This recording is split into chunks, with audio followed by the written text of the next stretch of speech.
नमस्कार विद्यार्थी मित्रांनो, स्वागत आहे तुमचं विद्या प्रबोधिनी या आपल्या यूट्यूब चॅनलवरती.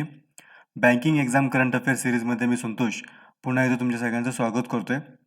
आजच्या या व्हिडिओमध्ये आपण 28 जून ते 4 जुलैपर्यंतच्या ज्या करंट अफेअर्सच्या न्यूज आहेत त्या डिस्कस करणार आहोत. या वीकली करंट अफेअर सिरीजमध्ये आपण पूर्ण वीकच्या ज्या चालू घडामोडी आहेत त्या आपण डिस्कस करतो. चला तर व्हिडिओला सुरुवात करूया.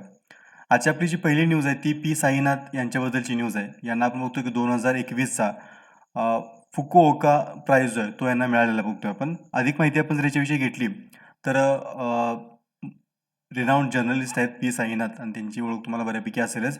आणि वन ऑफ द 3 रिसिप्टन्स म्हणतो आपण की ह्या जो फुकुओका प्राइज आहे त्याच्या अंतर्गत 3 लोकांना हा अवॉर्ड दिला जातो. आणि 2021मध्ये ज्या 3 लोकांना हा अवॉर्ड दिला जाणार आहे त्याच्यामधले एक हे पी साईनाथ आहेत. ह्याच्यामध्ये आपण जर बघितलं तर जे अवॉर्डचं डिस्ट्रीब्युशन आहे त्याच्यामध्ये ग्रँड प्राइज जे असणार आहे ते ग्रँड प्राइज पी साईनाथ यांना मिळणार आहे. त्याच्या व्यतिरिक्त आपण जर बघितलं तर फुकुओका प्राइजमधील जे अकॅडमिक प्राइज आहे आणि prize for the arts and culture असे 2 वेगळ्या कॅटेगरी आहेत. त्याच्यामध्ये आपण बघतोय की प्रोफेसर किशिमोटो मिओ हे जपानचे आहेत, त्यांना हा प्राइज मिळणार आहे. आणि त्याचबरोबर फिल्म मेकर प्राब्दा युन हे थायलंडचे आहेत, त्यांना हा दुसरा प्राइज मिळणार, लक्षात घ्या. ठीक आहे ना. तर ह्या 2 फॅक्ट्स इथं देखील महत्त्वाचे आहेत तेवढ्याच. साईनाथ यांच्याविषयी पण जर अधिक माहिती घेतली तर त्यांचं जे ट्रिमेंडस वर्क आहे creating new form of knowledge through his writings and commentaries on rural India हे जे आहे त्याच्यामध्ये प्रमोटिंग सिव्हिल कॉपरेशन या सगळ्या गोष्टींच्या बद्दल आपण बघतो की त्यांना हा जो अवॉर्ड आहे तो अवॉर्ड त्यांना देण्यात येतोय. प्रोफेसर मिओ जे आहेत ते त्यांचं आपण बघतो की चायनीज जी हिस्ट्री आहे त्यांच्याबद्दलचं त्यांचं जे वर्क आहे ते याच्यामध्ये त्याबद्दल त्यांना हा अवॉर्ड मिळतोय. आणि त्याचबरोबर प्राब्दान जे आहेत त्यांना आपण बघतोय की फिलॉसॉफिकल इन्साइट्सबद्दल हा अवॉर्ड त्यांना दिला गेला आहे. अवॉर्डविषयी जर आपण अधिक माहिती घेतली तर फुकुओका प्राइज आहे ते एस्टॅब्लिश जे करण्यात आलं होतं ते सिटी ऑफ फुकुओका आणि फुकुओका सिटी इंटरनॅशनल फाउंडेशन यांच्याकडनं आपण बघतोय की हे एस्टॅब्लिशमेंट झाली होती. आणि आउटस्टँडिंग वर्क जे असेल इंडिव्हिज्युअल्स असेल किंवा ऑर्गनायझेशन्स असेल कशामध्ये तर क्रिएटिंग एशियन कल्चर या संदर्भात हा जो अवॉर्ड आहे तो अवॉर्ड दिला जातो ही आपण इथं माहिती असणं गरजेचं आहे. आणि आताच बोलल्याप्रमाणे की there are 3 prize categories grand prize academic prize and arts and culture prize असे 3 वेगवेगळ्या कॅटेगरी आहेत. तर पी साईनाथ त्यांना आपण आता बोलल्याप्रमाणे की ग्रँड प्राइजसाठी त्यांना याच्यामध्ये पुरस्कार त्यांना तो मिळालेला आहे. 115 वेगवेगळ्या 28 देशांच्या मधून जे लोक होते त्यांना आतापर्यंत 30 वर्षांच्या कालावधीमध्ये हा पुरस्कार जो आहे तो पुरस्कार प्रदान करण्यात आलेला आहे. ही देखील माहिती इथं महत्त्वाची आहे. पहिला जो फुकुओका प्राइज देण्यात आला होता तो 1990 1990s मध्ये पहिला फुकुओका प्राइजचं डिस्ट्रीब्युशन झालं होतं. ही देखील माहिती इथे इन्फॉर्मेशन महत्त्वाची आहे. पुढची जी न्यूज आहे ती नॅशनल स्टॅटिस्टिक डे बद्दलची न्यूज आहे की जो आपण 29 जून रोजी ऑब्झर्व करतो आपण. आणि ही बर्थ अॅनिव्हर्सरी 29 जून पी सी महालनोबिस जे आहेत प्रोफेसर पी सी महालनोबिस यांचं नाव बऱ्याच ठिकाणी आपण स्टॅटिस्टिक्समध्ये घेतो किंवा ज्यांना आपण फादर ऑफ इंडियन स्टॅटिस्टिक्स म्हणतो आपण. तर त्यांच्या बर्थ अॅनिव्हर्सरी निमित्त आपण काय करतोय की हा जो नॅशनल स्टॅटिस्टिक डे आहे तो आपण सेलिब्रेट करतो आपण. आताच आपण बोलल्याप्रमाणे की जे पी सी महालनोबिस आहेत त्यांना फादर ऑफ इंडियन स्टॅटिस्टिक म्हणून देखील ओळखलं जातं. त्यांचा जन्म 29 जून 1893ला कोलकाता इथं झाला होता. वेस्ट बेंगॉलमधले ते होते. आणि महालनोबिस जे आहेत त्यांचं जे डिस्टन्स अँड स्टॅटिस्टिकल मेजर ही जी त्यांची थिअरी होती आणि त्या थिअरींचा वापर करून आपण बघतोय की to find distance between point and distribution based on measurement in multiple dimensions हे त्याचं ॲप्लिकेशन होतं. तर यासाठी आपण बघतो की त्यांच्या थिअरीज फार ओळखल्या जात होत्या. पुढे बघतो आपण ह्या ज्या थिअरीज आहेत त्यांच्या त्या क्लस्टर अनालिसिस आणि क्लासिफिकेशनसाठी मोठ्या प्रमाणात जगभरामध्ये यूज केलं जातं आज देखील. आणि त्यांचं त्याचबरोबर बघतोय की ह्या व्यतिरिक्त म्हणजे स्टॅटिस्टिकमध्ये त्यांचं काम जे आहे ते तर फार इम्पॉर्टंट आहे. त्याचबरोबर आपण बघतोय की प्लॅनिंग कमिशन जे होते त्या जो पहिला प्लॅनिंग कमिशन होता त्या पहिल्या प्लॅनिंग कमिशनचे मेंबर म्हणून देखील त्यांनी काम केलं आपल्याला बघायला मिळते याच्यामध्ये. तर हे देखील त्यांचं काम जे आहे ते तितकंच महत्त्वाचं आहे हे आपल्याला माहिती असणं गरजेचं आहे. नेक्स्ट जर आपण बघितलं त्यांच्या ह्याच्यामध्ये तर जी इंडियन स्टॅटिस्टिकल इन्स्टिट्यूट आहे तर याच्या फॉर्मेशनमध्ये त्याच्या डिझाईनमध्ये आपण बघतोय की त्यांचं फार मोठं कॉन्ट्रीब्युशन आहे. आणि म्हणून आपण बघतो की त्यांना आपण father of modern statistic in India असं आपण त्यांना ओळखतो. या वर्षीचे जे नॅशनल स्टॅटिस्टिक डे आहे त्याची थीम जर आपण बघितली तर थीम आपण बघतोय end hunger achieve food security and improved nutrition in and promote sustainable agriculture ही आपल्याला या वर्षीची थीम असलेली बघायला मिळते. तर ही थीम देखील फार महत्त्वाची आहे, कारण सस्टेनेबल डेव्हलपमेंट गोल जे आहेत SDGs तुमचे टू युनायटेड नेशनचे, त्या अनुषंगाने ही थीम डिझाईन केलेली आपल्याला बघायला मिळते. पुढची जी न्यूज आहे ती राही सरनोबत यांच्याबद्दलची न्यूज आहे. इंडियाच्या ज्या राही सरनोबत आहेत त्यांनी त्या आपण बघतो की गोल्ड मेडल जिंकलेलं आहे. 25 मीटर पिस्टल इव्हेंट जो ISSF वर्ल्ड कप शूटिंग स्पर्धा सुरू आहे त्याच्यामध्ये त्यांनी हा गोल्ड मेडल मिळवलेला आपल्याला बघायला मिळते. आपण बघतो आताच डिस्कस केलं आपण की 25 मीटर पिस्टल इव्हेंटमध्ये त्यांनी हे ऑस्जेक क्रोएशिया या ठिकाणी ही स्पर्धा होते आणि त्या ठिकाणी त्यांनी हे गोल्ड मेडल मिळवलेलं आहे. जे इव्हेंट झाला होता त्या इव्हेंटमध्ये आपण बघतोय की आउट ऑफ 39 त्यांना त्याच्यामध्ये शॉट्स मिळाले होते आणि 25 मीटर पिस्टलमध्ये त्यांनी आपण बघतोय की हे गोल्ड मिळवलेलं आहे. पुढे बघतोय आपण याच्यामध्येच मनू भाकर ज्या परत इंडियन होत्या त्यांनी या स्पर्धेमध्ये 8व्या पोझिशनला त्या होत्या, म्हणजे राही सरनोबत यांनी गोल्ड मेडल मिळवलं आहे. पण त्याचबरोबर भारताचे अजून एक प्लेअर मनू भाकर यांनी 8व्या पोझिशनला ही स्पर्धा संपवलेली आहे. राही सरनोबत यांच्याविषयी आपण जर अधिक माहिती घेतली तर India's first pistol shooter to win gold medal in 25 metre pistol event in ISSF world cup in चांगबा साऊथ कोरियामध्ये जी स्पर्धा झाली होती त्याच्यामध्ये त्यांना हे गोल्ड मेडल मिळालं होतं. त्यानंतर 2008च्या कॉमनवेल्थ गोल्ड जे पुण्यामध्ये कॉमनवेल्थ स्पर्धाच्या पुण्यामध्ये झाले होते त्या ठिकाणी देखील त्यांना गोल्ड मेडल मिळालं होतं. त्याचबरोबर 2010च्या कॉमनवेल्थ स्पर्धा नवी दिल्लीत झाल्या होत्या त्यामध्ये त्यांना गोल्ड मेडल मिळालं होतं. 2014च्या कॉमनवेल्थ ग्लासगोमध्ये इथे देखील त्यांनी गोल्ड मेडल जिंकलं होतं 25 मीटर पिस्टलच्या स्पर्धेमध्ये. 2014मध्ये आपण बघतोय की ब्रॉन्झ मेडल त्यांनी जिंकलं होतं 25 metre pistol team event in 2014 Asian गेम्समध्ये त्यांना मिळाले होते. 2015मध्ये आपण बघतोय की Rahi was recommended for the country's prestigious Arjun award by the National Rifle Association of India. 2015मध्ये आपण बघतोय त्यांना अर्जुन अवॉर्डसाठी त्यांना नॉमिनेशन मिळालं होतं. त्यानंतर 22 ऑगस्ट 2018ला आपण बघतोय she become the first Indian woman to become a individual Asian game gold medallist in shooting. हे देखील फार महत्त्वाची अचिव्हमेंट त्यांची आपल्याला म्हणता येईल. त्यानंतर Rahi won the gold medal at the Munich world cup event in 2019 selected for the 2020 Tokyo Olympics. ही देखील एक महत्त्वाची स्पर्धा त्यांनी जिंकली होती. सो ह्या काही फॅक्ट्स आहेत राही सरनोबत यांच्याबद्दलच्या, त्या देखील तितक्याच महत्त्वाच्या आहेत. जून 27 हा जो दिवस आहे, पुढची न्यूज आपण बघतोय. जून 27 हा जो दिवस आहे तो आपण micro small and medium size enterprises day म्हणून आपण सेलिब्रेट करतो. फार महत्त्वाचा दिवस आहे. आपण शॉर्टमध्ये त्याला आपण MSME म्हणून आपण त्याला प्रोनाऊन्स करतो आपण. तर तो दिवस आहे तो आपण 27 जूनला सेलिब्रेट करतोय. आता जिथं बोलल्याप्रमाणे की micro small and medium size enterprises जो आपण 27ला सेलिब्रेट करतोय.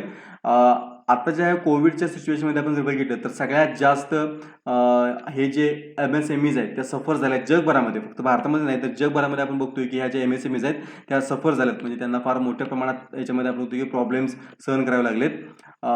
2021मध्ये आपण जर थीम बघितली आपण ह्या जून MSME दिवसाची, तर थीम बघतोय आपण MSME 2021 key to and inclusive and sustainable recovery ही आपल्याला ह्या वर्षीची थीम असलेली बघायला मिळते. युनायटेड नेशननं पण आपण बघतोय की जे इथं बनलेलं आहे की जे इव्हेंट्स आहेत वेगळे ते स्पॉन्सर करते का सिरीज ऑफ इव्हेंट्स आपण बघतो याच्यामध्ये MSMEसाठी चालू होते.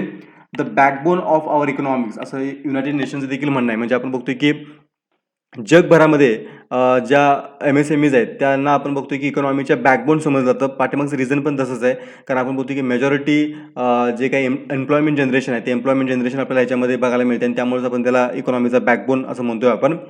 इंटरनॅशनल ट्रेड सर्वे जो आहे त्याच्यानुसार आपण बघतोय की कोविड-19मध्ये 136 देशांच्यामध्ये आपण जर बिझनेसचा विचार केला तर जवळपास 62% वुमन लीड स्मॉल बिझनेसेस आहेत. आणि प्रामुख्याने आपण बघतो की सफर झालेले जे बिझनेस आहेत ते सफर झालेले बिझनेसेस वुमन, यूथ किंवा इथनिक मायनॉरिटीज अँड मायग्रंट्स यांचे जे स्मॉल किंवा मीडियम साईजचे जे उद्योग होते तेच जास्त सफर झालेले आपल्याला बघायला मिळते त्याच्यामध्ये. ठीक आहे ना. सो त्यासाठी आपण बघतो की युनायटेड नेशनकडून आणि वर्ल्ड बँक असेल किंवा इतर ज्या तुमच्या मोठ्या फायनान्शियल इन्स्टिट्यूट असतील त्यांच्याकडनं फार मोठ्या प्रमाणात आपण बघतोय की फंडिंग होते जेणेकरून ह्या MSMEs पुन्हा एकदा उभा राहाव्यात, त्या सर्व्हाइव्ह कराव्यात आणि यातून पुन्हा बाहेर पडाव्यात त्या.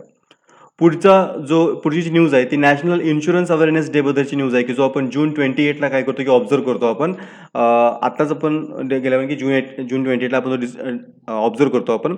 Insurance is one of those things we forget about until we need it. हे फार इंटरेस्टिंग वाक्य आहे म्हणून मी इथे घेतलेलं आहे ते, की इन्शुरन्स ही अशी गोष्ट आहे की आपण त्याच्याविषयी पूर्णपणे विसरून जातो जोपर्यंत आपल्याला त्याची गरज भासत नाही तोवर. आणि आपण बघतोय की नॅशनल इन्शुरन्स अवेअरनेस डे जो आहे आपण तो ह्याच्या ओरिजिनविषयी तितकं जास्त आपण बघतो की कन्फर्मेशन नाही की याची सुरुवात कधीपासून झाली होती. पण वेगळ्या दिवशी आपण हा काय करतो की सेलिब्रेट केला जातोय. कार इन्शुरन्स असतील, लाईफ इन्शुरन्स असतील, होम इन्शुरन्स असतील, हेल्थ इन्शुरन्स बाकी तुमच्या बाकीच्या गोष्टी बघतो आपण. ह्यासाठी सगळ्या संदर्भात आपण बघतो की अवेअरनेस पसरवण्यासाठी हा दिवस आपण सेलिब्रेट करतोय.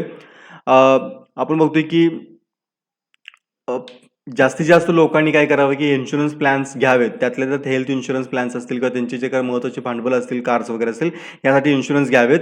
जेणेकरून काय, की आपण बघतो, की एक सिक्युरिटी तुम्हाला मिळते तुमच्या सगळ्या गोष्टींबद्दलची. मग त्यामध्ये आपण बघतो, की तुमचे लॉसेस असतील, तर लॉसेस तुमचे रिकव्हर्स होतील. तुमचे जर कोणी महत्त्वाचा जवळचा व्यक्तीचा लॉस झाला असेल, तर त्याच्या समजा तुम्हाला कम्पेन्सेशन वगैरे मिळेल तुमचा.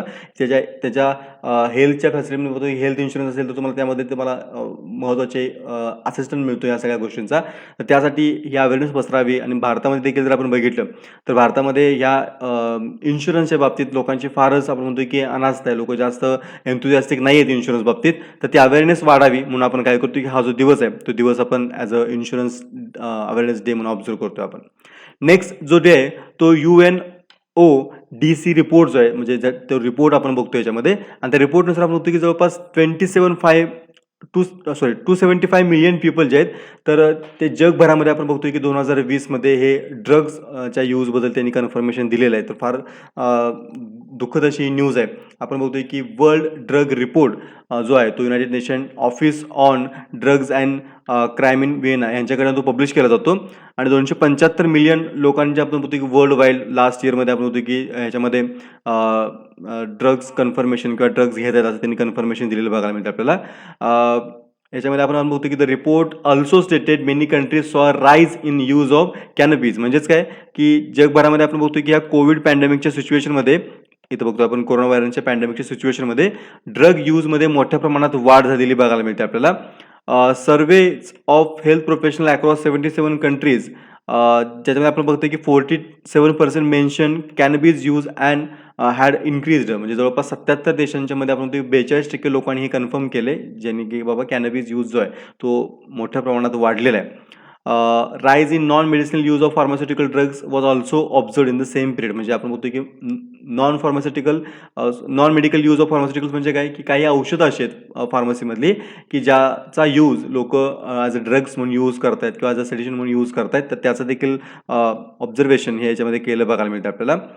पुढे बघतोय आपण की the report further noted that the last 25 years cannabis potency had increased so much as 4 times. म्हणजे जवळपास 24 वर्षांमध्ये आपण होतो की 4 पटीनं आपल्याला काय मिळते की हे ड्रगचा यूज आहे तो यूज वाढलेला आपल्याला बघायला मिळतोय. पुढची जी न्यूज आहे ती गोव्यातून येते. Goa becomes first rabies free state in India. ही महत्त्वाची इन्फॉर्मेशन आहे. बघतोय आपण गोवा हे जे आहे ते भारतातलं पहिलं रॅबीज फ्री स्टेट असलेलं बघायला मिळते आपल्याला.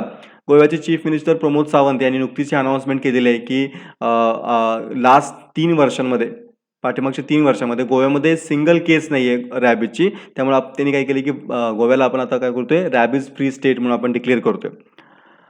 पुढे बघतोय आपण की याच्यामध्ये वॅक्सिनेशन जे आहे अगेन्स्ट रॅबीज डॉग्स ते अचीव्ह करण्यात त्यांना यश मिळालं आणि त्यामुळेच आपण गोव्यामध्ये बघतोय की गेल्या 3 वर्षामध्ये एकही रॅबीजची केस सापडलेली नाहीये. The government has also educated nearly 1 lakh people in preventing dog bite. हे देखील फार महत्त्वाचं आहे. म्हणजे फक्त डॉगचं वॅक्सिनेशनच करून थांबलेलं नाही आहे तर जवळपास 1 लाख लोकांच्यापर्यंत आपण बघतोय की ही अवेअरनेस पसरवली की डॉग बाईटच्या सिच्युएशनमध्ये काय केलं पाहिजे आपण. आणि त्याचबरोबर 24 hour रॅबीज सर्व्हिलन्स हा देखील स्टेटमध्ये प्रोव्हाइड केला जातो. नेक्स्ट आपण बघतोय की along with emergency hotline and rapid response team for dog bite victims ह्या देखील प्रोव्हाइड केल्या जातात. पुढे बघतोय आपण की the campaign in Goa has now vaccinated around 19,000 dogs per year and has been beneficial for both humans and dogs. म्हणजे आतापर्यंतच्या कॅम्पेनमध्ये आपण बघतो की 90,000 डॉग्सचे वॅक्सिनेशन कंप्लीट झाले आणि हे दोघांसाठीही उपयोगाचं आहे. म्हणजे ह्युमनसाठी पण आणि डॉगसाठी पण तितकंच ते उपयोगाचं आहे. आणि याच्यामुळे काय होतं की ह्या वॅक्सिनेशनमुळं की डॉग्सपासून असणारी जी थ्रेट आहे ती थ्रेट आता लोकांना कमी झाली. मिशन रॅबीज प्रोजेक्ट जो आहे तो मिशन रॅबीज ऑर्गनायझेशन आपण बघतोय की हे जे आहे ते पॉलिटिकल लीडर्स सगळ्या पार्टीचे पंचायत सिस्टम यांच्या मार्फत आपण बघतोय की हा प्रोजेक्ट जो आहे तो प्रोजेक्ट गोव्यामध्ये रन केला गेला होता. आपण बघतोय की ह्या सगळ्या एफर्ट्समुळं गोवा जे आहे ते गोवा जे आहे ते पहिलं राज्य बनलेलं आहे, रॅबिज फ्री राज्य बनलेलं आहे. ह्याच्यामध्ये आपण जर अजून डिटेल गेलो आपण तर वर्ल्ड वाईड वेटर्निटी सर्व्हिसेस ही जी चॅरिटी ऑर्गनायझेशन आहे त्याच्यामार्फत आपण बघतोय की ही जी पूर्ण मिशन आहे ते मिशन गोव्यामध्ये रन केलं गेलं आहे आणि 2030 पर्यंत human can be mediate rabies death by आपण म्हणतो की एलिमिनेट करण्यासाठी आपण म्हणतो 2030 पर्यंत प्रयत्न केले जाणार आहेत. रॅबिज विषयी जर आपण अधिक माहिती घेतली तर हा जो डेडली व्हायरस आहे तो इन्फेक्टेड ॲनिमल्सच्या सलायवामधून काय होतं की पसरतो आणि प्रामुख्याने आपण बघतोय की ॲनिमल बाईट जे असते मग त्यामध्ये साधारणतः डॉग्स जे आहेत ते डॉग्सचा याच्यामध्ये रोल फार मोठा असतो कारण त्यांच्यामार्फत हा जास्त पसरतो. तर त्यामुळं आपण बघतोय की हा पसरताना दिसतोय आपल्याला. त्याचबरोबर सिम्पटम्स जर आपण बघितले याच्यामध्ये तर इन्क्लूड फीवर असतो म्हणजे ताप येतो, हेडेक आहे, एक्सेस सलायव्हेशन असेल, मसल स्वॅम्स असेल तुमची किंवा पॅरालिसिस असेल, मेंटल कन्फ्युजन असेल अशा प्रकारचे तुम्हाला काय याच्यामध्ये सिम्पटम्स बघायला मिळतात. लगेचच मेडिकल अटेन्शनची गरज आहे याच्यामध्ये जर कुणाला कुत्रा वगैरे चावला असेल तर. ट्रीटमेंट अवेलेबल नाही हे फार महत्त्वाचं आहे की there is no specific treatment for rabies हे फार नोटेड गोष्ट आहे. ठीक आहे ना. फक्त याच्यामध्ये काय की वॅक्सिनेशनच तुम्हाला काय करू शकतं की वाचवू शकतं, ह्याच्यावरती ट्रीटमेंट अवेलेबल नाही आहे. नेक्स्ट जी न्यूज आहे ती vigilance commissioner Suresh N Patel यांची ॲज अ ॲक्टिंग CVC म्हणून अपॉइंटमेंट होते आणि ती महत्त्वाची अपॉइंटमेंट आपण इथं आता या न्यूजमध्ये कव्हर करतोय. Vigilance commissioner Suresh N Patel जे आहेत ते आता काय करतील की as a central vigilance commissioner म्हणून काय करतील की काम करतील. आपण बघतोय की संजय कोठारी जे त्यांच्या आधी इथे काम करत होते तर त्यांच्या रिटायरमेंट नंतर आपण काय बघतोय की आता त्यांच्या जागेवरती हे CVC अपॉइंट करणं गरजेचं होतं. म्हणून आपण बघतोय की आता सुरेश एन पटेल यांची तिथं अपॉइंटमेंट झालेलं आहे. प्रेसिडेंटने देखील आपण बघतोय की त्यांच्या अपॉइंटमेंटला हिरवा कंदील दाखवलेला आणि त्यांच्या आता अपॉइंटमेंट तिथं होईल. CVC विषयी जर आपण अधिक माहिती घेतली तर central vigilance commission is an apex Indian governmental body आहे ती. 1964 मध्ये आपण बघतो की गव्हर्नमेंटच्या एका लॉनुसार त्याची स्थापना झाली होती. करप्शनचे जे केसेस असतील गव्हर्नमेंट एम्प्लॉईमधल्या त्याच्यासाठी ही संस्था काय करते की काम करते आणि 2003 मध्ये आपण बघतो की पार्लमेंटच्या एका लॉनुसार आपण या संस्थेला स्टॅट्युटरी स्टेटस प्रोव्हाइड केलेलं आहे. ह्या 2-3 फॅक्ट इथं काय की फार महत्त्वाचे आहेत. नेक्स्ट जी न्यूज आहे ती DRDO बद्दलची न्यूज आहे. DRDOनं आपण successfully test fires enhanced Pinaka rocket in Odisha ही पुढची न्यूज आहे आपली. 25 जून 2021 रोजी आपण बघतो की DRDOनं ही सक्सेसफुल टेस्ट फायर कंडक्ट केलेलं आहे. हे इंडिजिनियसली डेव्हलप्ड पिनाका नावाचं आपलं काय की हे रॉकेट आहे. टेस्ट जे आहेत ती टेस्ट आपण बघतोय की carried at integrated test range Chandipur off coast Odisha इथं आपण बघतो की ही टेस्ट कंडक्ट केली होती. The 122 mm calibre rockets were launched from multi barrel rocket लॉन्चरमधून ती टेस्ट कंडक्ट केली आपल्याला बघायला मिळते. 25 NS Pinaka rockets were launched in a quick session against targets at different ranges. त्यानंतर आपण बघतो की रेंज जर आपण बघितली तर जवळपास 45 किलोमीटरच्या डिस्टन्सपर्यंत हे जे काही रॉकेट्स आहेत ते रॉकेट्स त्यांची इफिशियन्सी दाखवतात.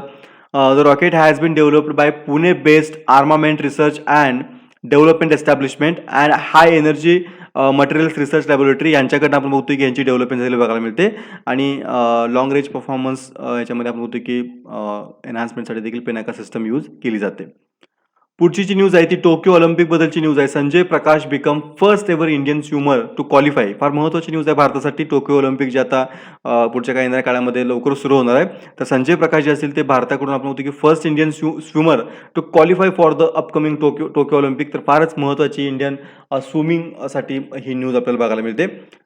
दिस is the first time an Indian swimmer manage to breach the Olympic qualification mark. म्हणून म्हणतोय की फार महत्त्वाची न्यूज काय आहे तर हे पहिल्यांदा असं होतं की ऑलिम्पिक क्वालिफिकेशनचा मार्क ब्रीच करणारा हा पहिला भारतीय ठरतोय. भारतानं आतापर्यंत कधीही स्विमिंगच्या कॅटेगरीमध्ये आपल्याला कोणीही भारतानं रिप्रेझेंट तिथं केलेलं बघायला मिळत नाहीये. Sanjay achieved the feat as clock हे तर त्यांच्याविषयीचे डिटेल आपण की 15638 in men 200 metre butterfly Settecolli trophy in Rome या स्पर्धेमध्ये त्यांनी हे आपण बघतोय की हे 200 मीटर बटरफ्लायची कॅटेगरी आहे स्विमिंगमधली त्याच्यामध्ये त्यांचं हे जे काही रेकॉर्ड टाईम आहे त्याच्यामुळे त्यांना आपण बघतोय की टोकियो ऑलिम्पिकमध्ये खेळण्याची संधी मिळणार आहे. 27 वर्षीय हे जे केरळामधले हे सजन प्रकाश आहेत तर त्यांना आपण बघतोय की ही अपॉर्च्युनिटी मिळते. टोकियो ऑलिम्पिक जे असेल ते 23 जुलैला स्टार्ट होणार आहे आणि जवळपास ते 8 ऑगस्टपर्यंत चालणार आहे आणि त्याच्यामध्ये वेगळे इव्हेंट्स पार पडतील. सजन प्रकाश यांच्याविषयी आपण अधिक माहिती घेतली तर 35th नॅशनल गेम्स संजय प्रकाश यांनी 6 गोल्ड मेडल मिळाले होते आणि 3 सिल्वर मेडल त्यामध्ये त्यांना मिळाले होते केरला इंडियामार्फत. त्यानंतर बेस्ट ॲथलीट अवॉर्ड जो होता 2015चा तो देखील त्यांना मिळाला होता.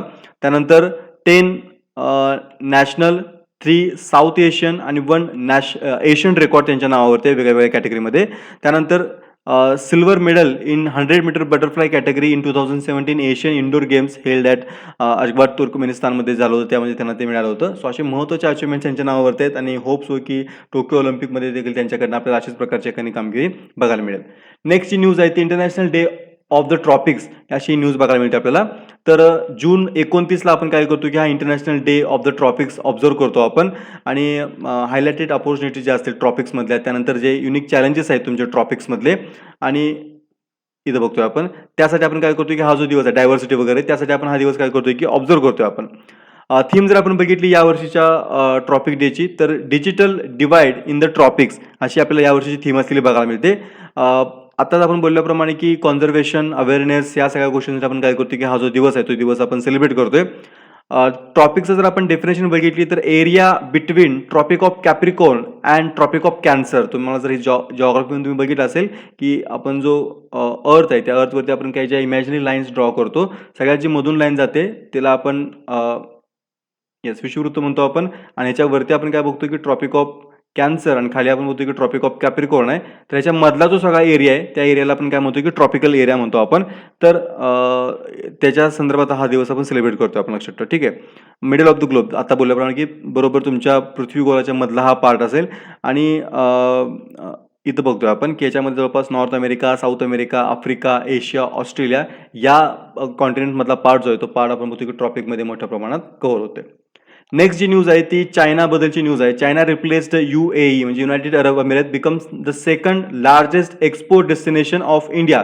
फार महत्त्वाची न्यूज आहे. फायनान्शियल इयर 21 साठी आपण बघतोय की लार्जेस्ट एक्सपोर्ट डेस्टिनेशन जे आहे भारतासाठीचं, म्हणजे भारताची एक्सपोर्ट जी होते त्या एक्सपोर्टमध्ये आपण बघतोय की आता 2 नंबरला पूर्वी UAE होता, तर त्या UAEच्या ठिकाणी आता आपण बघतो की चायना येतोय. म्हणजे भारताची जी एक्सपोर्ट होते ती USA नंतर सेकंड क्रमांकावर तुमचा चायना येतोय. China overtook UAE to emerge as India second largest export destination financial year 2021 मध्ये. आणि आपण बघतो की US जो आहे तो US अजून देखील पहिल्या क्रमांकावरती आहे. आणि आपण बघतोय की पॅन्डेमिक सिच्युएशन असून देखील आपण बघतोय की आणि त्याचबरोबर पॅन्डेमिक सिच्युएशन तर आहेच, त्याचबरोबर भारत आणि चायना यांच्यामध्ये मोठ्या प्रमाणात आपण बघतो की बॉर्डर क्लॅशेस देखील गेल्या वर्षामध्ये फार मोठ्या इमर्ज झाल्या होत्या. तर देखील आपण बघतोय की जो ट्रेड आहे त्या ट्रेडमध्ये आपल्याला काय मिळते की 27.53% ग्रोथ बघायला मिळते. जवळपास 21.18 बिलियनचा हा ट्रेड भारत आणि चायनामध्ये झालेला बघायला मिळतोय. सो इमर्जिंग आहे भारत आणि चायनामधली जी ट्रेड पार्टनरशिप आहे ती. US आपण आताच बोलल्याप्रमाणे की पहिल्या पोझिशनवरती टॉपवरती अजूनही मेंटेन आहे. पण पॅन्डेमिकची सिच्युएशन जर आपण एकूण काउंट केली तर एक्सपोर्ट आणि इम्पोर्ट दोन्हीमध्येही मोठ्या प्रमाणात डिस्ट्रप्शन्स असतील आणि त्याच्यामध्ये आपण म्हणतो की मोठ्या प्रमाणात फेल डाऊन आपल्याला बघायला मिळतोय सगळ्याच देशांच्या बाबतीतला, तो भारताच्या बाबतीत देखील झालेला आहे. नेक्स्ट जी न्यूज आहे ती व्हॉट्सअप संदर्भातली न्यूज आहे. WhatsApp appointed Mahesh Mahatme to head of its payment business. बघा वेगवेगळे लोक आता या UPI पेमेंट बिझनेसमध्ये उतरतात आणि व्हॉट्सअप देखील आपण बघतो की फार मोठं नेटवर्क आहे भारतामध्ये. तर व्हॉट्सअप देखील आता ह्या पेमेंट बिझनेसमध्ये उतरते. फेसबुक ओन व्हॉट्सअप सगळ्यांना माहिती आहे आपल्याला की फेसबुक हा त्याचा ओनर आहे आणि ते आता बघतो की फॉर्मर हे जे महेश आहेत ते फॉर्मर Amazon पे एक्झिक्युटिव्ह होते. आधी ते तिथं काम करत होते head of payments in India आणि आता ते काय करतील की व्हॉट्सअपसाठी काम करतील.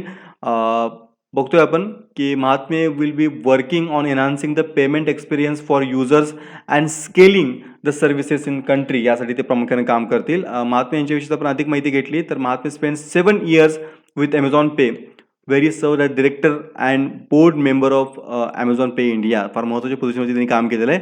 त्याचबरोबर त्यांनी सिटी बँक, एअरटेल मनी आणि Amazon ह्या महत्त्वाच्या कंपन्यांच्या बरोबर देखील त्यांचं फार एक्सटेन्सिव्ह काम राहिलेलं आहे. WhatsApp Pay is a chat payment feature that allow users to make transition via WhatsApp to their contact list. हे फार महत्त्वाचं आहे. म्हणजे व्हॉट्सअपच्या कॉन्टॅक्ट लिस्टमध्ये असणाऱ्या लोकांना ते चॅट फीचरच्या माध्यमातून काय करतील की पेमेंट ॲक्सेप्ट करणं किंवा पेमेंट रिसीव्ह करणं अशा दोन्ही वेळेनं UPI बेस्ड सर्व्हिसेस ज्या असतील त्या सर्व्हिसेस प्रोव्हाइड करण्याचं काम होणार आहे. It was developed bye the national payment corporation of India. हे इथं महत्त्वाचे काही फॅक्ट्स असतील ते आपल्याला इथं माहिती असणं आवश्यक आहे.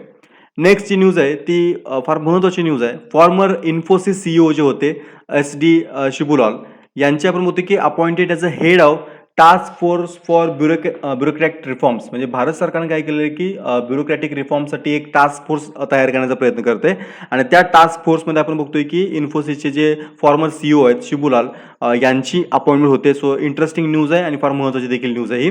The government appointed former Infosys CEO SD Shibulal आता बोललो की as a chairperson of 3 member task force to assess bringing major bureaucratic reforms, म्हणजे ब्युरोक्रॅटिक्समध्ये जे काही मोठे रिफॉर्म्स आणायचे आहेत ते रिफॉर्म्स आणण्यासाठी आपण बघतो की हा टास्क फोर्स अपॉइंट करण्यात आलेला आहे आणि त्याचं चेअरपर्सन म्हणून शिबूलाल यांची अपॉइंटमेंट होते. त्या मिशनचं नाव आहे मिशन कर्मयोगी. ही देखील फॅक्ट इथं फार महत्त्वाची आहे, ह्याच्यावरती पण क्वेश्चन विचारला जाऊ शकतो. इतर जर आपण 2 मेंबर्स बघितले तर 3 मेंबर्स टास्क फोर्स जो असेल त्याच्यामध्ये गोविंद अय्यर आणि त्यानंतर पंकज बन्सल ही 2 व्यक्ती आपण काय बघतोय की त्या टास्क फोर्समध्ये असतील. बाकी त्यांचे डेझिग्नेशन तुम्ही इथं बघून घेऊ शकताय. आणि तिसरा व्यक्ती आपण बघतो की शिबूलाल जे चेअरपर्सन म्हणून काम करतील. त्याचबरोबर आदिल जैनुलभाई हे काय करतील की ॲज अ इन्व्हायटी म्हणून काय करतील की डिस्कशनमध्ये पार्टिसिपेट करतील. सो फार इंटरेस्टिंग हे टास्क फोर्स राहणार आहे आणि ब्युरोक्रॅटिक रिफॉर्म्समध्ये प्रामुख्याने काय केलं की टास्क फोर्स काम करताना दिसेल आपल्याला. नेक्स्ट जी न्यूज आहे ती इंटरनॅशनल ॲस्ट्रॉइड डे बद्दलची न्यूज आहे. वर्ल्ड ॲस्ट्रॉइड डे जो आहे तो आपण 30 जूनला ऑब्झर्व करतो. आपण युनायटेड नेशन आपण बघतोय की ह्या दिवसाची घोषणा केली होती. 30 जूनला आपण काय करतो की प्रत्येक वर्षी हा जो दिवस आहे तो दिवस सेलिब्रेट करतो आपण. Asteroid Day is an annual global event which is held the anniversary of the Siberian Tunguska event जो होता. आता हा सायबेरियन तुंगुस्का इव्हेंट काय होता तर आपण बघतो की हिस्ट्रीमधला सगळ्यात मोठा ॲस्ट्रॉइड इव्हेंट आहे, ज्यामुळे आपण बघतो की अर्थवरती घडलेला आहे मोस्ट हार्मफुल इव्हेंट म्हणून ओळखला जातो. तर त्याच्या मेमरीमध्ये आपण काय करतो की हा जो वर्ल्ड ॲस्ट्रॉइड डे आहे तो आपण सेलिब्रेट करतो. पुढे बघतोय आपण की पब्लिकमध्ये अवेअरनेस पसरवणं की बाबा ह्या ॲस्ट्रॉइडचे हॅझार्डस इम्पॅक्ट काय असू शकतात किंवा ह्याच्यामध्ये आपण बघतोय की क्रायसिसच्या कंडिशनमध्ये कम्युनिकेशन कसं केलं पाहिजे किंवा काय प्रिकॉशन्स घेतल्या पाहिजेत, यासाठी आपण काय करतो की हा जो दिवस आहे तो दिवस आपण सेलिब्रेट करतो आपण. नेक्स्ट जो डे आहे तो इंटरनॅशनल डे ऑफ पार्लमेंटरिझम आहे, जो आपण जून 30ला ऑब्झर्व करतो आपण. इंटरनॅशनल डे ऑफ पार्लमेंटरिझम जो आहे तो फार महत्त्वाचा आहे. आपण बघतोय की the day was design in 2018 by the United nation general assembly. लक्षात ठेवा, ठीक आहे. 2018ला हा दिवस जो डिझाईन करण्यात आला होता. It makes the day of establishment of inter parliamentary union. आपण बघतो की जागतिक पातळीवरती ही संस्था काम करते, इंटर पार्लमेंटरी युनियन, ज्याच्यामध्ये आपण बघतो की जगभरामध्ये ज्या ज्या ठिकाणी पार्लमेंटरी सिस्टम आहे तिथल्या लोकांना इथे इन्व्हाइट केलं जातं आणि त्यामध्ये डिस्कशन्स होतात. आणि बघतोय आपण की the global organisation of parliaments in 1889 ही त्यावेळची एस्टॅब्लिशमेंट जी आपण बघतो की संस्था आहे ती. The day celebrates parliaments and recognize the significance of parliamentary system of government in shaping modern society. याच्याविषयी आपण काय करतो की हा डे सेलिब्रेट करतो आपण. त्याचबरोबर आपण बघतो की डेमोक्रेसीज ज्या आहेत आणि लोकांचा आवाज पोहोचण्यासाठी आपण बघतो की पार्लमेंट जे आहे त्या पार्लमेंट फार महत्त्वाचा रोल प्ले करतायत लॉ मेकिंगसाठी, पॉलिसी मेकिंगसाठी, आणि त्यामध्ये अकाउंटेबिलिटी फार महत्त्वाची आहे, गव्हर्नमेंटची अकाउंटेबिलिटी. या सगळ्यांचं गोष्टी मार्कडाऊन करण्यासाठी, हायलाईट करण्यासाठी आपण काय करतो की हा जो इंटरनॅशनल डे ऑफ पार्लमेंटरिझम आहे तो आपण सेलिब्रेट करतो आपण. नेक्स्ट जी न्यूज आहे ती एक रिपोर्ट आपल्यासमोर येतोय, REBRचा रिपोर्ट आहे, ज्याच्या रिपोर्टमध्ये आपण बघतो की गुगल असेल, Amazon असेल, मायक्रोसॉफ्ट असेल, ह्या ज्या कंपनीज आहेत त्यांना आपण बघतो की India's most attractive employer brands म्हणून त्यांना आपण बघतोय 2021 मध्ये पसंती मिळालेली आहे. टेक्नॉलॉजी जायंट गुगल जी आहे ती ह्या सगळ्यामध्ये आपण बघतो की टॉपला त्यांना पोझिशन मेंटेन केलं आहे की मोस्ट अट्रॅक्टिव्ह एम्प्लॉयर ब्रँड म्हणून आपण तिला ओळखतोय. त्याच्यानंतर दोन नंबरला आपण बघतो की Amazon आणि त्यानंतर मायक्रोसॉफ्ट ह्या कंपनी आपल्याला बघायला मिळतील.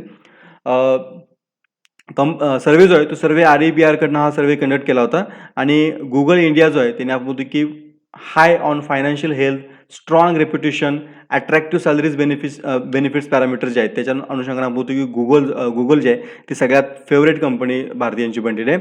Amazon इंडिया आपण बघतो की दुसऱ्या क्रमांकावरती आणि त्याचबरोबर मायक्रोसॉफ्ट इंडिया देखील तिसऱ्या क्रमांकावरती. अदर कंपनीचा जर विचार केला आपण तर टाटा स्टील ही बघतोय आपण की 5व्या क्रमांकावरती कंपनी येते, डेल टेक्नॉलॉजी 6व्या क्रमांकावरती, IBM 7व्या क्रमांकावरती, टाटा कन्सल्टन्सी सर्व्हिसेस 8व्या क्रमांकावरती, विप्रो 9व्या क्रमांकावरती आणि सोनी ह्या 10व्या क्रमांकावरती कंपनी असलेली आपली बघायला मिळते. नेक्स्ट जी न्यूज आहे ती मुस्तफा केमाल अतातुर्क 2021 तुर्की आणि अझरबैजान यांच्यामधली जी जॉईंट मिलिटरी डील आहे याच्याविषयीची न्यूज आहे. बाकूमध्ये ही काय होती की जॉईंट मिलिटरी डील पार पडते. आपण बघतोय की ही जॉईंट मिलिटरी एक्सरसाइज असेल, ज्याचं नाव आहे मुस्तफा केमाल अतातुर्क, जे आपण बघतोय की मॉडर्न तुर्कचे फाउंडर म्हणतो आपण त्यांना, तर त्यांच्या नावानं आपण काय बघतोय की ही मिलिटरी एक्सरसाइज पार पडते बाकूमध्ये. 3 दिवसांची ही डील असणार आहे, ड्रिल असणार आहे आणि ह्या ड्रिलमध्ये आपण बघतोय की जवळपास 600 सोल्जर्स, 40 टँक्स आणि आर्म्ड व्हेइकल्स, त्याचबरोबर 20 cannons, 7 war helicopters, unmanned air vehicles, 15 other vehicles, असा मोठा तामझाम ह्या सगळ्या डीलमध्ये असणार आहे. पर्पज जर आपण बघितला तर 2 देशांच्या मध्ये आपण बघतोय की इंटरॅक्शन वाढावं, 2 देशांच्या आर्मीमध्ये इंटरॅक्शन वाढावं, डिसिजन मेकिंग स्किल्स असतील, abilities to manage military units असतील, यांच्यामधला एक्सचेंज व्हावा यासाठी आपण काय करतो की ही डील त्यांनी कंडक्ट केलेली आहे. तुर्कीबद्दल जर आपण अधिक माहिती घेतली तर रेसेप एर्डोगॉन हे त्यांचे काय आहेत की तुर्कीचे प्रेसिडेंट म्हणून काम करतात आता. कॅपिटल जे आहे ते अंकारा आणि करन्सी आपण बघतो की तुर्किश लायर आहे त्यांची काय करन्सी आहे. अझरबैजान याच्याविषयी आपण जर अधिक माहिती घेतली तर प्रेसिडेंट त्यांचे आहेत जे इलम अलियव त्यांचे प्रेसिडेंट आहेत. कॅपिटल बाकू आहे. प्राईम मिनिस्टर अली अझदोवाक आहेत आणि करन्सी जी आहे ती करन्सी अझरबैजानी मनत ही त्यांची करन्सी आहे. नेक्स्ट जी न्यूज आहे ती आर्चरी वर्ल्ड कप स्टेज 3 मधून न्यूज येते. India's Deepika Kumari completes hat-trick of gold medals in Paris. ही देखील फार इंटरेस्टिंग न्यूज भारतासाठी येते.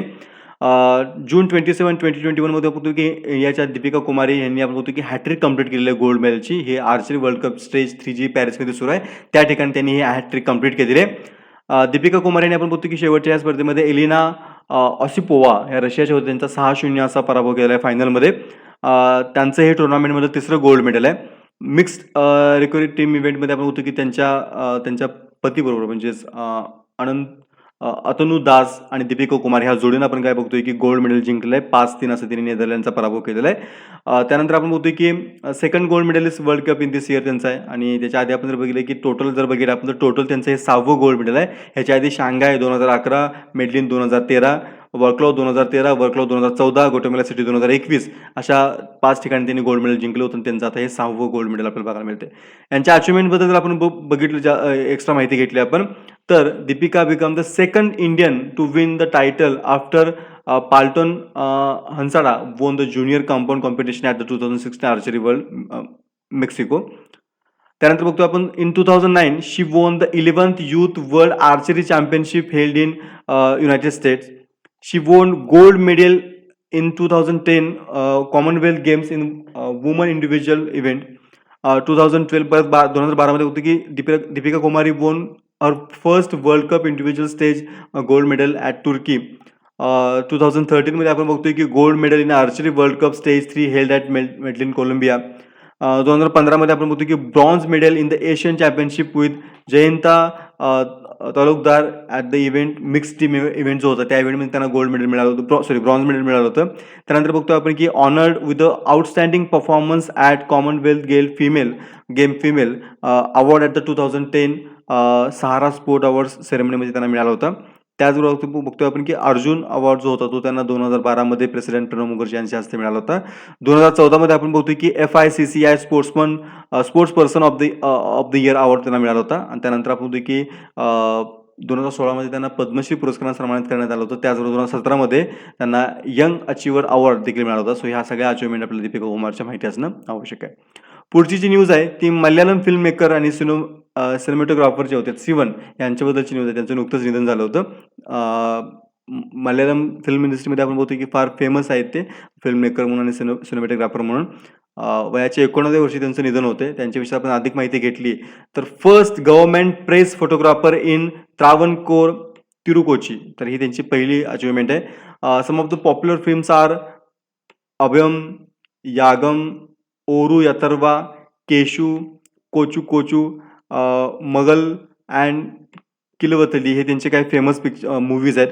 त्यानंतर आपण बघतो की he was the first professional photographer and founder of C1 studio in Thiruvananthapuram in 1959. हे पण फार महत्त्वाचं आहे कारण का हे जे C1 स्टुडिओ आहे ते C1 स्टुडिओ फार फेमस आहे आणि व्हेरी पॉप्युलर आहे. आपण बघतो की ते जे कल्चरल अफेअर्स आहे त्या कल्चरल अफेअर्सच्या दृष्टीने हे जे C1 स्टुडिओ आहे ते फार महत्त्वाचं समजलं जातं. अचिव्हमेंट जर आपण बघितलं तर C1 won the national film award 3 times, म्हणजे 3 वेळा त्यांनी नॅशनल फिल्म अवॉर्ड मिळाला आहे.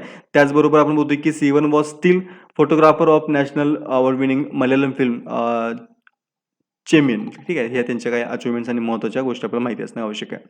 पुढची न्यूज आहे ती foundation day of state bank of India जो आहे तो 1 जुलैला आपण काय करतो की सेलिब्रेट करतो. आपण स्टेट बँक ऑफ इंडियाविषयी वेगळं सांगायची आवश्यकता नाही आहे.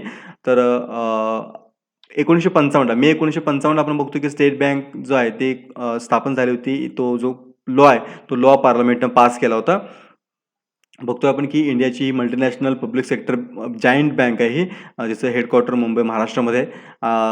हजारो ब्रांचेस भारतामध्ये ते काय करतात की तुमच्या SBIचे काम करतात. त्याचबरोबर डझनहून जास्त ऑफिसेस आपण बघतोय की तुम्हाला SBIचे म्हणजे वेगवेगळ्या देशांच्यामध्ये आपण बघतो की SBIचे बघायला मिळतील. जुनं नाव जे आपण बघितलं तुमच्या SBIचं तर ते इम्पिरियल बँक ऑफ इंडिया होतं. हिस्ट्रीमध्ये आपण जर गेलो तर 2 जून 1806 bank of Calcutta, 15 April 1840 bank of Bombay, 1 July 1843 bank of Madras आणि 27 जानेवारी 1921 हा जो प्रवास आहे म्हणजे ह्या 3 प्रेसिडेन्सी बँका होत्या. 2 जून म्हणजे bank of Calcutta, bank of Bombay आणि बँक ऑफ मद्रास ह्या 3 प्रेसिडेन्सी बँका होता आणि ह्या 3 प्रेसिडेन्सी बँकांचं 27 जानेवारी 1921ला काय होतं की एकत्रीकरण करून इम्पिरियल बँक ऑफ इंडिया म्हणून त्याचे एस्टॅब्लिश होते आणि स्वातंत्र्यानंतर आपण बघतोय की 1 जुलै 1955 तिचं कन्व्हर्जन स्टेट बँक ऑफ इंडियामध्ये होतंय आपल्याला. चेअरपर्सन जे असतात ते DK खरा आहे त्याचे चेअरपर्सन म्हणून काम करतायत. हेडक्वार्टर आता आपण बोलू आपण की मुंबईमध्ये. ते टॅगलाईन्स आहेत, त्या टॅगलाईन देखील तितक्याच महत्त्वाच्या आहेत. प्युअर बँकिंग नथिंग एल्स, त्याचबरोबर with you all the way, त्याचबरोबर the nation banks on us, त्याचबरोबर a bank to the common man आणि a banker to every Indian. हे तुम्हाला काय मिळतील की टॅगलाईन्स आहेत स्टेट बँक ऑफ इंडियाच्या, त्या देखील तितक्याच महत्त्वाच्या आहेत. पुढची जी न्यूज आहे ती नॅशनल चार्टर्ड अकाउंटंट डे विषयीची न्यूज आहे की जो आपण 1 जुलैला ऑब्झर्व करतो आपण.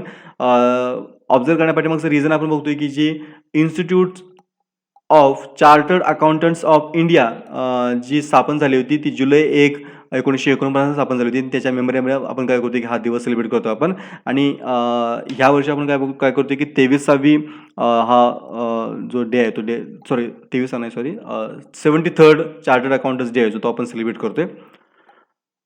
ICAI विषयी जर आपण अधिक माहिती घेतली तर is the sole licensing and regulatory body for the financial audit and accounting profession India. ही देखील फार महत्त्वाची याच्यामध्ये फॅक्ट आहे. Chaturvedi family is credited to be the only family in India be chartered accountants in 5 generation. हे इथं फार महत्त्वाची फॅक्ट आहे. PK Kapadia was the first person to get membership certificate by the ICAI. ही देखील फॅक्ट महत्त्वाची आहे. Uday Kotak, chairman of Kotak Mahindra bank, is the richest CA in the world having net worth of $14.7 billion आपण बघतोय आणि ते फोर्ब्सच्या 10 रिचेस्ट मॅनच्या यादीमध्ये पण ते आले होते. पुढची न्यूज आहे ती नॅशनल डॉक्टर्स डे बद्दलची न्यूज आहे की जो आपण 1 जुलैला ऑब्झर्व करतो आपण.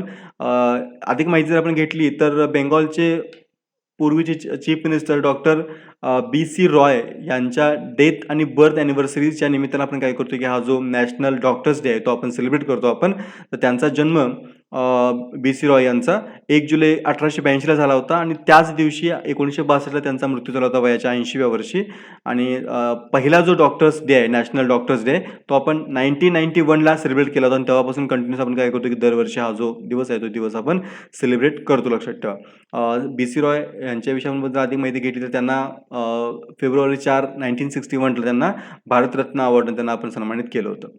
नेक्स्ट जी न्यूज आहे ती सेंट्रल गव्हर्नमेंटकडनं आपण होती की Asia's longest and world 5th longest high speed track जो आहे त्याच्या घोषणेसंदर्भातली ही न्यूज आहे. आपण बघतोय की एशियामधला सगळ्यात मोठा हा ट्रॅक असणार आहे. त्याचबरोबर जगभराचा विचार केला आपण तर तो 5व्या क्रमांकाचा काय असणार आहे की हा ट्रॅक असणार आहे. पितामपूर या ठिकाणी हा ट्रॅकचं उद्घाटन झालेलं आपल्याला बघायला मिळते. 3 किलोमीटरची फॅसिलिटी याच्यामध्ये प्रोव्हाइड केली जाणार आहे आणि ग्लोबल प्लेयर्स ऑटोमॅटिक टेस्टिंगसाठी आपण काय करतो की ह्याचा वापर केला जाणार आहे. भारताची जी डिपेंडन्सी होती OEM मधली ती डिपेंडन्सी ह्याच्यामुळे काय होणार आहे की टेस्टिंग ट्रॅकवरची जी ती म्हणजे ज्याच्यासाठी आपण इतर देशांच्यावरती डिपेंड होतो ती कमी होणार आहे. या ट्रॅकची आपण जर खासियत बघितली तर याच्यावरती 2 सेमी सर्क्युलर कर्व्स आहेत. याच्यावरती आपण बघतोय की vehicles at maximum neutral speed of 250 km/h without touching the steering आणि vehicles can be driven up to 375 km on curves, ज्याला म्हणतो आपण कंट्रोलिंग स्टिअरिंग, असं हे फॅसिलिटी याच्यामध्ये मिळणार आहे. आणि ह्या हायस्पीड ट्रॅक विषयी पण जर अधिक माहिती घेतली तर it is used to measures speeding capabilities of high end cars ज्या असतील म्हणजे for example BMW, Mercedes, Audi, Ferrari, Lamborghini, Tesla यांच्या आपण बघतो की ज्या हायस्पीड टेस्ट असतील त्या हायस्पीड टेस्ट करण्यासाठी ह्या ट्रॅकचा वापर केला जाणार आहे. ह्याच्या आधी भारतामध्ये अशा प्रकारचा एकही ट्रॅक नव्हता. हा भारतामधला पहिलाच ट्रॅक असणार आहे आणि आताच बोललो आपण की एशियामधला लॉंगेस्ट आणि वर्ल्डमधला 5वा लॉंगेस्ट ट्रॅक ह्याच्यामध्ये असणार आहे. नेक्स्ट जी न्यूज आहे ती चायनामधनं येते. World's second biggest hydro power dam जो आहे तो चायनामध्ये उभा केला जातोय. आपण बघतोय की पहिले 2 जे जनरेशन युनिट्स असतील याच्यामधले ते पहिले 2 जनरेशन युनिट्स जे आहेत ते एस्टॅब्लिश झालेले आहेत. ते आता रन होत आहेत आणि अशी गव्हर्नमेंटकडनं अनाउन्समेंट होती चायनीज गव्हर्नमेंटकडनं. Baihetan dam on the Jinsha river जे आहे, 2 फॅक्ट महत्त्वाचे आहेत. नाव जे आहे ते बैतन डॅम असं आहे आणि ते जिन्शा रिव्हरवरती आहे. जिन्शा रिव्हर जे आहे ती यांगत्झे नदीची आपण काय बघतोय की ट्रिब्युटरी आहे आणि आपण बघतोय की चायनानं प्रामुख्यानं जे फोसाईल फ्युएलची डिमांड आहे ती कर्ब करण्यासाठी प्रामुख्याने काय केली की हा जो हायड्रो पॉवर प्लांट आहे तो एस्टॅब्लिश केलेला आहे. आता जगभरामधून काय होतं की जे हायड्रो पॉवर प्लांट्स आहेत त्यांच्याविषयी थोडंसं चांगलं बोललं जात नाही, कारण नकारात्मक जास्त बोललं जातंय एन्व्हायरमेंटल कॉम्प्लिकेशन्समुळं. पण अगेन आपण बघतोय की चायना मात्र काय करते की जगातलं हा दुसरं मोठं हायड्रो पॉवर प्लांट एस्टॅब्लिश करते आणि त्याचं जे काही अनाउन्समेंट आहे ती अनाउन्समेंट प्रामुख्याने आपण बघतोय की जी 100th ॲनिव्हर्सरी आहे, जे 1921ला आपण बघतोय की कम्युनिस्ट पार्टीची स्थापना झाली होती आणि त्याच्या 100th ॲनिव्हर्सरी निमित्त आपण काय बघतोय की ती अनाउन्समेंट आहे ही world second biggest hydro power डॅमची ती होताना बघतोय आपण. पुढची जी न्यूज आहे ती ITU global cyber security index बद्दलची न्यूज आहे आणि ह्या इंडेक्सची आपण जर अधिक माहिती घेतली तर 29 जून 2021 रोजी आपण बघतोय की हा इंडेक्स पब्लिश झाला होता. ग्लोबल सायबर सिक्युरिटी इंडेक्स आहे हा, जो इंटरनॅशनल टेलिकम्युनिकेशन युनियन जे आहे ITU त्यांच्याकडनं पब्लिश केला जातो. युनायटेड स्टेट्स आपण बघतोय की 100 स्कोर करून ह्या इंडेक्समध्ये पहिलं स्थान जे आहे ते पहिलं स्थान पटकावलेलं आहे. त्यानंतर जर आपण भारताचा विचार केला तर भारताचं स्थान याच्यामध्ये 10वं आहे. 2 नंबरला आपण जर बघितलं तर युनायटेड किंगडम, UK आणि सौदी अरेबिया हे दोघंही दुसऱ्या पोझिशनवरती टायमध्ये आहेत आणि त्यांचा स्कोर जर आपण बघितला तर त्यांचा स्कोर 99.44 हा त्यांचा स्कोर बघायला मिळतोय. इस्टोनिया ही 3rd रँकवरती आपल्याला असलेली बघायला मिळते. ॲज पर द रँकिंग आत्ताच आपण बोललो की India has mood up 37 places. फार महत्त्वाची आणि फार चांगली प्रोग्रेस बघायला मिळते आपल्याला की भारताची पोझिशन आपण बघतोय की 37 म्हणतो आपण की प्लेसेसना आपण वरती मूव्ह झालोय आपण ह्या सायबर सिक्युरिटी इंडेक्समध्ये आणि इंडियाचा स्कोर जो आहे तो स्कोर पण आपण बघू शकतो की 97.5 पॉईंट्स आउट ऑफ 100 पॉईंट्स हा आपल्याला स्कोर बघायला मिळतोय. अबाउट ग्लोबल सायबर सिक्युरिटी इंडेक्सबद्दल आपण जर अधिक माहिती घेतली तर ही त्याची 4th एडिशन आहे. हा ॲन्युअल इंडेक्स आहे आणि जवळपास 194 देशांचा ह्याच्यामध्ये काय केला जातो की सर्वे केला जातो आणि ह्याच्यामध्ये आपण बघतोय की measures the commitment of countries to cyber security at global level. त्यानंतर आपण बघतोय की basic performance of 5 parameters of cyber security including legal measures, technical measures, organisational measures, capacity development and cooperation. ह्या 5 मेजर्सवरती काय केलं जातं की सायबर सिक्युरिटीची आपण इव्हॅल्युएशन केलं जातं आणि त्यानुसार ते रँकिंग ठरवलं जातं. नेक्स्ट जी न्यूज आहे ती first transgender woman athlete Laurel Hubbard ह्या काय करणार की ऑलिम्पिकमध्ये पार्टिसिपेट करणार आहेत. न्यूझीलंडची जी नॅशनल ऑलिम्पिक कमिटी होती त्यांच्याकडनं आपण बघतोय की त्यांची एंट्री 87 किलोग्राम कॅटेगरीमध्ये वेट लिफ्टर म्हणून ही पाठवण्यात आलेली आहे आणि त्या जगातल्या आता काय असेल की पहिल्या ट्रान्सजेंडर असतील की ज्या काय करतील ऑलिम्पिकमध्ये पार्टिसिपेट करतील. त्यांच्याविषयी आपण जर अधिक माहिती घेतली तर ज्या हॅबर्ड आहेत यांनी इंटरनॅशनल वेट लिफ्टिंगमध्ये पहिल्यांदा 2017 प्रवेश केला होता. अचिव्हमेंट जर आपण बघितल्या तर 2017 Australian international and Australian open in Melbourne या ठिकाणी त्यांनी 90+ किलो कॅटेगरीमध्ये त्यांनी गोल्ड मेडल जिंकलं होतं. त्यानंतर 2019च्या पॅसिफिक गेम्समध्ये त्यांनी 2 गोल्ड मेडल जिंकले होते. त्यानंतर रोमा 2020 वर्ल्ड कप रोममध्ये झालं होतं तिथं त्यांनी गोल्ड मेडल जिंकलं होतं. पुढची जी न्यूज आहे ती GST बद्दलची न्यूज आहे. Goods and service tax day हा आपण 1 जुलै रोजी ऑब्झर्व करतो आपण. Goods and service tax day बद्दल बोलतोय आपण की भारतामध्ये आपण जर बघितलं तर भारतामध्ये आपण त्याची 4th ॲनिव्हर्सरी सेलिब्रेट करतोय आपण. 4थं वर्ष आपण सेलिब्रेट करतोय GSTचं. The date 1st July has been designated by the central government as a GST day, which is celebrated every year to mark the rollout of the historic tax. बघतोय आपण की भारतामधले इतर सगळे जे इनडायरेक्ट टॅक्स होते ते इनडायरेक्ट टॅक्स काढून त्याच्याऐवजी आपण काय करतो की गुड्स अँड सर्व्हिसेस टॅक्स आणतोय. त्याच्या मेमरीमध्ये आपण काय करतोय हा 1 जुलै जो दिवस आहे तो goods and service tax day म्हणून सेलिब्रेट करतोय आपण. भारताला जवळपास 17 वर्ष लागली हा GST जो आहे तो GST लॉ पार्लमेंटमध्ये पास करून घेण्यासाठी. बघतोय आपण की 30 जूनच्या रात्री किंवा 1 जुलैच्या 2017ला आपण होतो की आपण एका मोठ्या सेरेमनीमध्ये GST आपण भारतामध्ये लागू केला होता. सुरुवात जर आपण बघितली तर बजेट स्पीच जे होतं 28 फेब्रुवारी 2006 त्यामध्ये याला उल्लेख बघायला मिळतोय. त्यानंतर 2010 आपण बघितलं होतं की तो GST इम्प्लिमेंट करण्याविषयी फायनान्स मिनिस्टरने घोषणा केली होती पण काही कारण तो होऊ शकला नाही. नंतर आपण बघतो की 2017 GST भारतामध्ये इम्प्लिमेंट झालं बघायला मिळते. नेक्स्ट जी न्यूज आहे दिवस बघतोय आपण, इम्पॉर्टंट डे बघतोय आपण. वर्ल्ड UFO डे जो आहे तो आपण जुलै 2ला ऑब्झर्व करतो आपण. अवेअरनेस पसरवण्यासाठी UFOचा लॉंग फॉर्म जर आपण बघितला तर अनआयडेंटिफाईड फ्लाइंग ऑब्जेक्ट्स विषयी जी अवेअरनेस आहे, त्या अवेअरनेस पसरवण्यासाठी आपण काय करतो प्रामुख्यानं हा दिवस ऑब्झर्व्ह करतो आपण. तर प्रामुख्यानं आकाशामध्ये जे काही तुम्हाला असे काही ऑब्जेक्ट दिसतात, की जे ऑब्जेक्ट तुमच्या ओळखीचे नाही आहेत किंवा ते सिमिलर वाटत नाहीत एरोप्लेनशी किंवा हेलिकॉप्टरशी, त्यांना आपण UFO म्हणतो आणि प्रामुख्यानं एलियन्स ह्या UFOचा वापर करतात असं म्हटलं जातं. पण ते काही काही ठिकाणी मिथ्स, काही ठिकाणी हे म्हणजे तितकं प्रूव्हन नाही आहे ते. पण हा दिवस आपण ऑब्झर्व्ह करतो आपण. ह्याच्याविषयी आपण जर अधिक माहिती घेतली तर world UFO day is celebrated every year on the second day of July to spread awareness about जे आपण म्हणतो UFO बद्दलची. पण वेगळ्या दिवशी पण काही ठिकाणी जून 24 देखील हा दिवस काय करतो की सेलिब्रेट केला जातो. The day was first observed in 2001. आपण बघतो 2001 मध्ये पहिल्यांदा ऑब्झर्व्ह करण्यात आला होता. आणि त्याच्यानंतर आपण बघतोय की हे जे UFO आहेत, तर आपण बघतोय की जे एरियल फेनॉमेना असतात की ज्यात can not be immediately identified or explain, त्यांना आपण UFO असं म्हणतो आपण आणि त्यांच्या ह्याच्यामध्ये आपण तो डे सेलिब्रेट करतो आपण. नेक्स्ट परत एक इंडेक्स बघतोय आपण, ग्लोबल स्टार्टअप इकोसिस्टम इंडेक्स 2021. ह्याच्याविषयी आपण अधिक माहिती घेतोय. स्टार्टअप ब्लिंककडनं याचा हा जो इंडेक्स आहे तो इंडेक्स पब्लिश केला जातो आणि याच्यामध्ये आपण बघितलं तर India has jumped 3 spots to be ranked on 20th spot with score of 8.833. म्हणजे भारताची पोझिशन जी आहे ती 3 पोझिशननं इम्प्रूव्ह झालेले आहे. भारत आता पाठीमागच्या वर्षी 23व्या क्रमांकावरती होता, तिथून तो आता काय झालं की 20व्या क्रमांकावरती शिफ्ट झालेला आहे. The 2021 global startup ecosystem index ranks 1000 cities and 100 countries world wide. फार महत्त्वाचा इंडेक्स आहे हा. आपण म्हणतो की जगभरातल्या जवळपास 1000 सिटीज आणि 100 कंट्रीज त्याच्या मार्फत काय होतं की इंडेक्समध्ये समावेश होतो. आणि आताच बोलल्याप्रमाणे की भारत 2020 मध्ये 23व्या पोझिशनवरती होता, तिथून ती पोझिशन आपण बघतो की आता एक 20 पर्यंत इम्प्रूव्ह झाली बघायला मिळते आपल्याला. कंट्री वाईज रँकिंग जर आपण बघितलं तर USA 124.4 त्याचा स्कोर आहे, 120.4 त्याचनुसार ते पहिल्या क्रमांकावरती आहेत. दुसऱ्या क्रमांकावरती UK 28.7, त्यानंतर इस्रायल 27.7, कॅनडा आणि जर्मनी जे आहेत त्या 4th आणि 5th पोझिशनवरती आपल्याला असलेला बघायला मिळतील. सिटी वाईज जर टॉप रँकिंग बघितलं आपण तर सॅन फ्रान्सिस्को युनायटेड स्टेट्सची जी सिटी आहे त्यांची आपण बघतो की टॉप पोझिशन मेंटेन आहे. त्यांच्यानंतर न्यूयॉर्क, बीजिंग, लॉस एंजेलिस आणि लंडन. भारताचा विचार केला तर बेंगळुरू जिचं पोझिशन ओव्हरऑल वर्ल्ड रँकिंगमध्ये 10th आहे आणि भारताच्या दृष्टीने ती 1 नंबरची असेल. त्यानंतर फॉलोड बाय आपण बघतो की न्यू दिल्ली, मुंबई, ज्या की 14व्या आणि 16व्या पोझिशनवरती आपल्याला बघायला मिळतील. रिपोर्टविषयी जर आपण अधिक माहिती घेतली तर त्याच्यामध्ये 3 पॅरामीटर्सवरती प्रामुख्याने काम होतं, क्वालिटी, क्वांटिटी आणि बिझनेस एन्व्हायरमेंट. त्यामध्ये क्वांटिटी हा जो पॅरामीटर आहे त्याच्यामध्ये आपण बघतो की नंबर ऑफ स्टार्टअप्स, को वर्किंग स्पेसेस, नंबर ऑफ ॲक्सिलरेटर्स ह्या गोष्टींचा विचार होतो.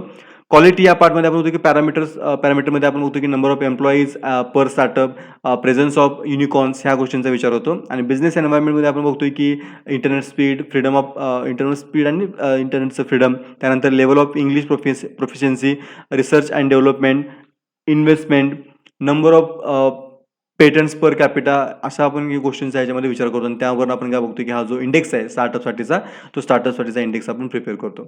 नेक्स्ट जी न्यूज आहे ती Indian origin American 12 year old Abhimanyu Mishra यांच्याबद्दलची न्यूज आहे. हे youngest grand master in chess म्हणून त्यांचा आता नुकतीच ते जिंकलेले आहेत. जून 30ला ही स्पर्धा पार पडली होती आणि त्याच्यामध्ये आपण बघतोय की रशियाचे जे पाठीमागचे म्हणजे ज्यांच्या नावाचं रेकॉर्ड होतं की सरजी कार्चकिन यांनी 2002 मध्ये आपण बघतोय की हे यंगेस्ट ग्रँड मास्टर होते. त्यांनी वयाच्या 12व्या वर्षी 7व्या महिन्यामध्ये हा किताब जिंकला होता. पण आपण जर अभिमन्यूंच्या विषयी घेतलं तर अभिमन्यूंनी वयाच्या 12व्या वर्षी 4 महिना आणि 25 दिवस इतक्या कमी कालावधीमध्ये काय केलं की त्यांनी ही ग्रँड मास्टरची किताब जिंकलेला आहे. आणि आपण बघतोय की त्यांनी 15 वर्षाच्या लिओन लुक मेडिसोना यांना हरवलेलं आहे या स्पर्धेमध्ये आणि त्यांनी यंगेस्ट ग्रँड मास्टर होण्याचा किताब त्यांनी जिंकलेला आहे. नेक्स्ट जी न्यूज आहे ती शेवटची न्यूज आपण बघतो याच्यामध्ये एलॉन मस्क यांच्याबद्दलची आहे. स्टारलिंक ही त्यांची जी कंपनी आहे ती आपण बघतो की जगभरामध्ये आता इंटरनेट प्रोव्हाइड करण्यासाठी, ज्याला आपण सॅटेलाइट इंटरनेट प्रोव्हाइड आहे ते करण्यासाठी सज्ज झालेले. आपण बघतोय की ही Elon Musk satellite network Starlink जे आहे is on track to beam broadband internet everywhere in world except the polar region. म्हणजे फक्त पोलार रिजन सोडला तर जगभरामध्ये काय करणार की ते इंटरनेट प्रोव्हाइड करणार आहे. Space exploration technology corporation has launched more than 1500 satellite so far as to Starlink operation. बघतोय आपण फार महत्त्वाचं आहे की जवळपास 1,500 सॅटेलाइट आत्तापर्यंत लॉन्च करण्यात आले ह्या सगळ्या मिशनसाठी. आणि स्पेस एक्सनं ह्याच्यामध्ये जवळपास 5 बिलियन ते 10 बिलियनपर्यंत आपण बघतोय की याच्यामध्ये इन्व्हेस्टमेंट किंवा याच्यामध्ये कॅश फ्लो होणं अपेक्षित आहे. आणि इथं बघतोय आपण की the company is set to launch a new version of Starlink satellite next year that will have inter satellite laser links to help them cover polar regions पण याच्यामध्ये कव्हर करणार आहेत ते. आणि आपण बघतोय की लवकरच त्यांचं इंटरनेट ॲक्सेस जो असेल तो इंटरनेट ॲक्सेस सगळ्यांना ते प्रोव्हाइड करतील. तर या वीकच्या न्यूज ज्या आहेत त्या न्यूज आपण डिस्कस करून झालेल्या आहेत. तुमचे जर काही डाऊट्स असतील तर तुम्ही कमेंट बॉक्समध्ये मेन्शन करा. व्हिडिओ आवडल्यास लाईक करा आणि चॅनलला सबस्क्राईब करायला विसरू नका. थँक्यू व्हेरी मच मित्रांनो.